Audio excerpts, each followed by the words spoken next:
To stay healthy or to improve health, adults need to do 2 types of physical activity each week: aerobic and muscle strengthening activity.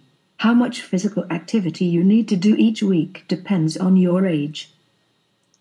To stay healthy, adults aged 19 to 64 should try to be active daily and should do at least 150 minutes of moderate intensity aerobic activity such as cycling or fast walking every week, and muscle strengthening activities on 2 or more days a week that work all major muscle groups: legs, hips, back, abdomen, chest, shoulders and arms. Or 75 minutes of vigorous intensity aerobic activity such as running, or a game of singles tennis every week.